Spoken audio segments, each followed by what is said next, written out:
కూటమి ప్రభుత్వం అధికారంలోకి వచ్చాక వరుసగా పడిపోయినటువంటి జీఎస్టీ ఇప్పుడు వరుసగా పెరుగుతూ వచ్చింది. క్రిందటి నెల 14%, మొన్నటి నెల 21% పెరిగింది.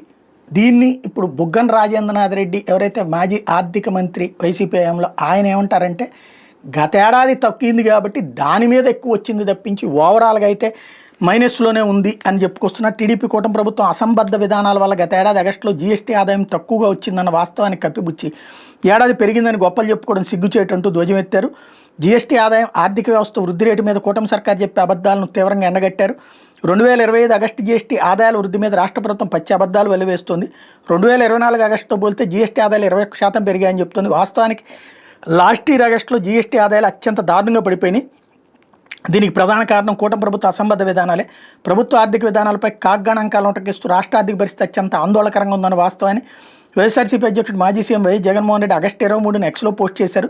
దీని మీద బాధ్యతాయుతంగా వ్యవహరించాల్సిన రాష్ట్ర ప్రభుత్వం అంత ముఖ్యమైన పోస్టును విస్మరించింది.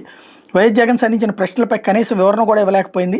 జీఎస్టీ ఆదాయాలపై ఈనాడులో ప్రచురితమైన కథనం ప్రకారం 2025 ఆగస్టులో స్థూల జీఎస్టీ ఆదాయం 3,989 కోట్లు, ఆగస్టు 2023లో రాష్ట్ర స్థూల జీఎస్టీ ఆదాయాలు 3,479 కోట్లు, ఆగస్టు 2024లో స్థూల జీఎస్టీ ఆదాయాలు 3,298 కోట్లు. అంటే ఆగస్టు 2023 నుంచి ఆగస్టు 2025 వరకు 2 ఏళ్లలో CAGR వార్షిక సగటు వృద్ధి రేటు 7% మాత్రమే.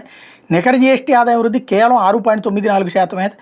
2024 ఆగస్టులో జీఎస్టీ ఆదాయం అత్యంత దారుణంగా పడిపోవడం వల్ల దాంతో పోల్చుకున్నప్పుడు 2025 ఆగస్టులో జీఎస్టీ ఆదాయాల వృద్ధి 21% నమోదు కావడానికి సాధ్యమైంది.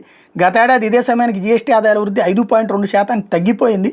టీడీపీ కూటమి ప్రభుత్వం అసంబద్ధ విధానాల వల్ల గత ఏడాది ఆగస్టులో జీఎస్టీ ఆదాయం అత్యంత తక్కువగా దారుణంగా పడిపోయిందని చెప్పుకొచ్చారు.